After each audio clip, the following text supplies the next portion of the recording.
Bonjour, celle-ci est la partie 2 de la vidéo d'étendre son diaphragme pour mieux fonctionner. Si vous n'avez pas regardé la partie 1 où j'explique pourquoi il est si important de entretenir son diaphragme, je vous invite à la regarder au moins une fois, comme ça va vous motiver à faire les exercices de façon un peu régulière. C'est parti. Alors, le diaphragme, comme on a expliqué dans la première vidéo, est un muscle profond, un muscle qui sépare la cavité thoracique de la cavité abdominale et donc qui fait tout le tour sous les côtes, ici sous le rebord costal. Comme c'est un muscle profond, je ne peux pas le toucher directement, mais je peux le sentir à travers la paroi abdominale. Pour sentir le diaphragme, je vous invite à vous asseoir les pieds à plat, le dos rond, affaissé, un peu détendu pour détendre la paroi abdominale. Et comme ceci, on va pouvoir placer les bouts de nos doigts sous les côtes. Ici, on va commencer au centre, sous l'appendice symphonie ici. Et je vais pouvoir faire tous les parcours. Si mon diaphragme n'est pas trop tendu, je dois pouvoir rentrer ma phalange la plus distale sous tous les rebords costales et sentir si mon diaphragme a des zones un peu plus tendues qui sont très souvent plus sensibles. Si c'est le cas, je vais pouvoir venir les masser comme ça, de façon latérale, avec les bouts des doigts, latéralement comme ça. Je vais faire un petit massage transversal pour détendre les fibres. Surtout, ne vous faites pas mal. Hein, la douleur, c'est le signe qu'il faut aller plus doucement. Et s'il y a une autre zone, pareil, je fais mon petit massage transversal.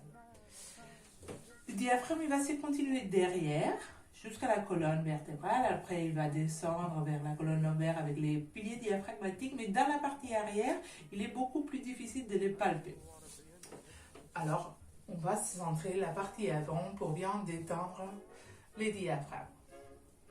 Puis après, pour savoir si votre diaphragme bouge correctement, la meilleure façon, c'est de faire ce qu'on appelle la respiration abdominale. Qu'est-ce que c'est la respiration abdominale? C'est quand on dit qu'on respire par les ventres.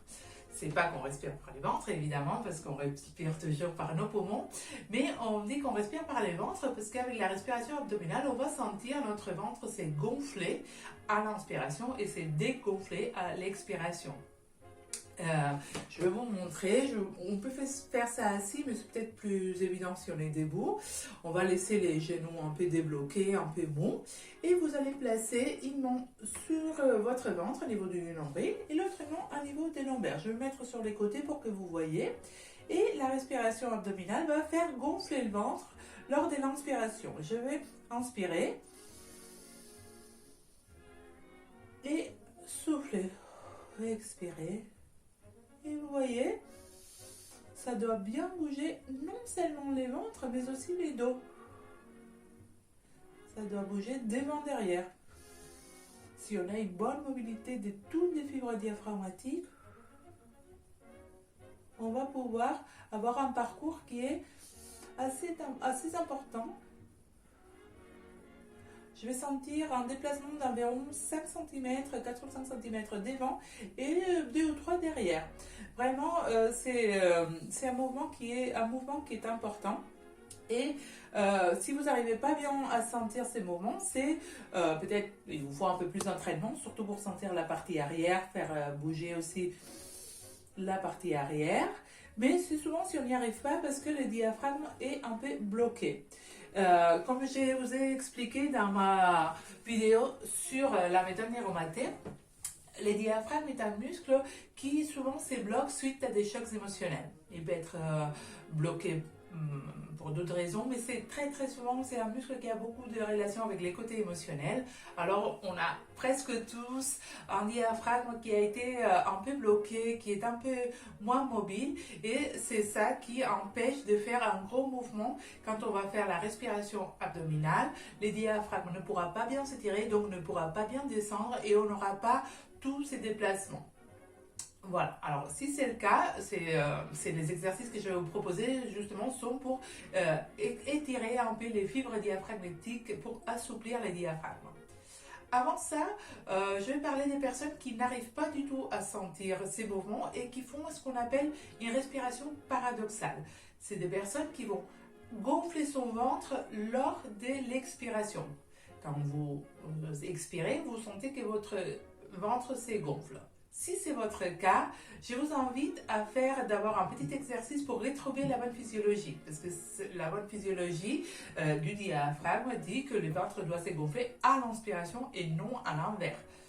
Si c'est votre cas, vous allez placer vos mains simplement sur votre ventre, des deux côtés de l'ombril, et vous inspirez sans rien faire, et vous soufflez.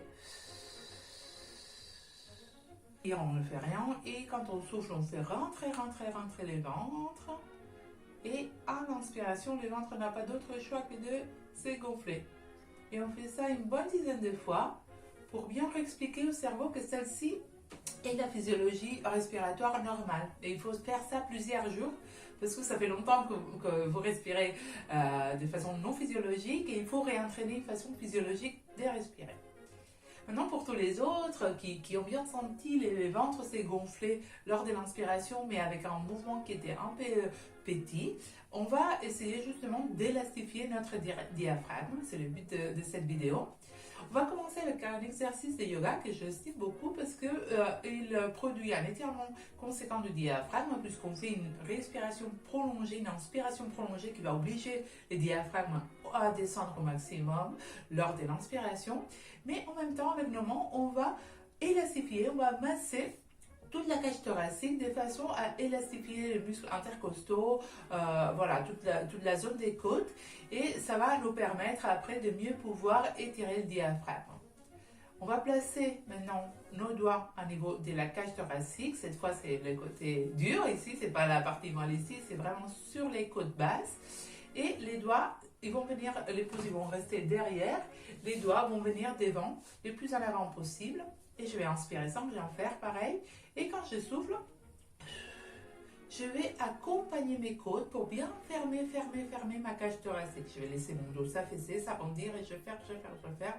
Et lorsque j'inspire, je vais avoir un mouvement d'expansion latérale, comme un accordéon. Les côtes vont s'ouvrir dans cette zone-là. On appelle ça une respiration médiane ou médiane intercostale. Et je vais faire ça plusieurs fois d'affilée.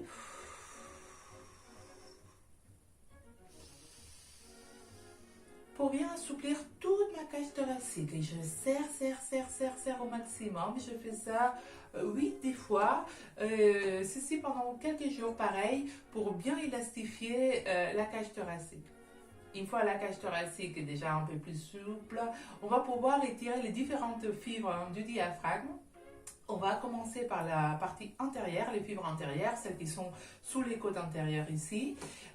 Pour ceci, on va faire un exercice. Pareil, on va continuer assis, les pieds à plat. Les dos, cette fois, il va être bien droit. On n'aura pas le dos rond, on aura les dos bien droits. Et on va placer nos avant-bras, on va les rassembler devant notre visage, de façon à ce que les poings soient face à nous. Ici, je vais inspirer profondément et en même temps que je respire, je vais tourner mes bras de façon à ce que les pouces ils viennent devant. Et ouvrir mon poitrine et ramener mes coudes bien loin vers l'arrière. Bien loin. Jusqu'à sentir ici que ça s'étire. Tout ça, c'est très important de coordonner avec la respiration. Ça va nous obliger à prolonger un peu la respiration. Et quand on n'en peut plus, on va souffler. Et on va venir à nouveau rassembler nos avant-bras devant le visage. Et on va arrondir les dos comme si on voulait aller souffler dans notre nombril. Je fais une fois.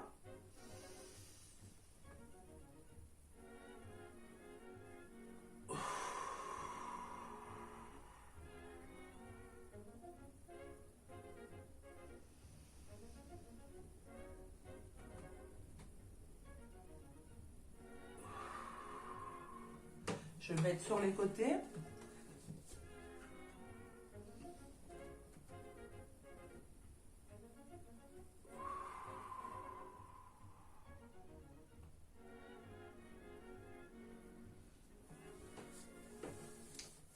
Une fois, on a fait ça 4 ou 5 fois, on peut passer à étirer maintenant les fibres postérieures.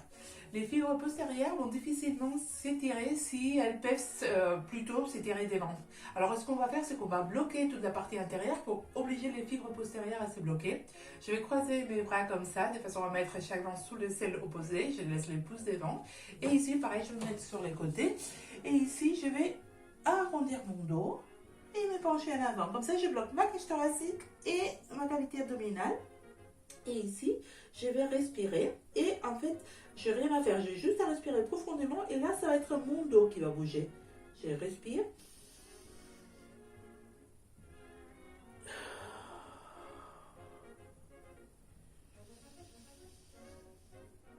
On va sentir notre dos s'agrandir. C'est comme si les omoplates voulaient sortir du dos un peu.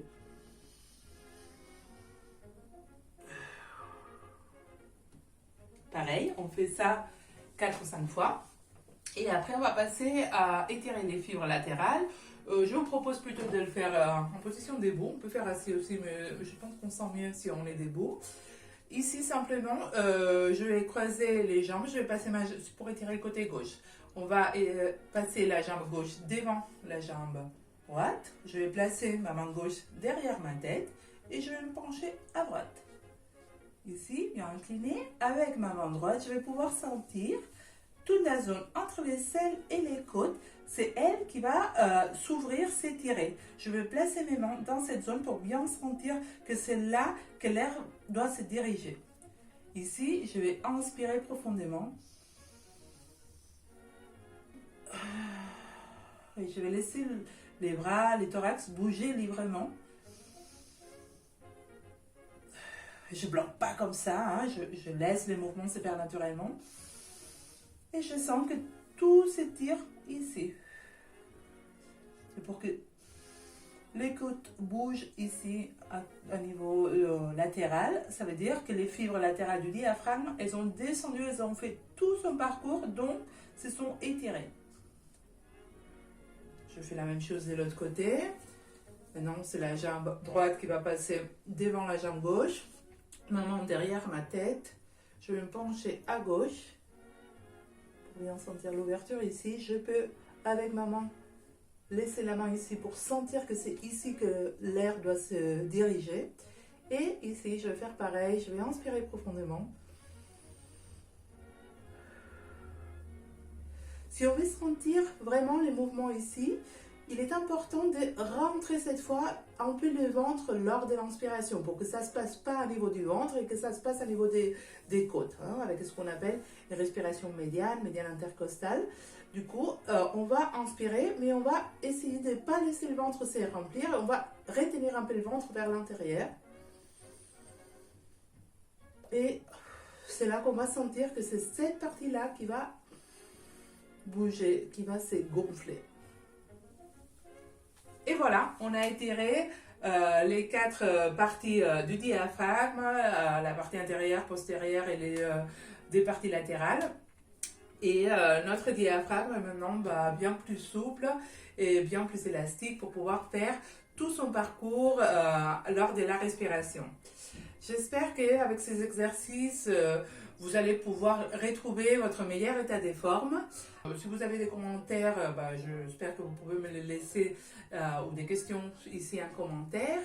Et je vous dis à bientôt pour d'autres vidéos sur Niromaté ou sur d'autres sujets de santé. À bientôt.